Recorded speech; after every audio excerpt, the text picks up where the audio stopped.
Bago matapos ang buwang ito ng Marso, muli akin pong binabati ang lahat ng ROTC cadets ng Happy National ROTC Month.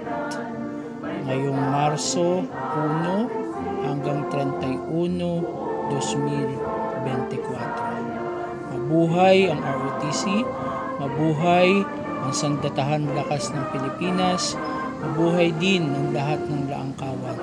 Mabuhay ang Pilipinas. Hindi, Happy National Month of ROTC.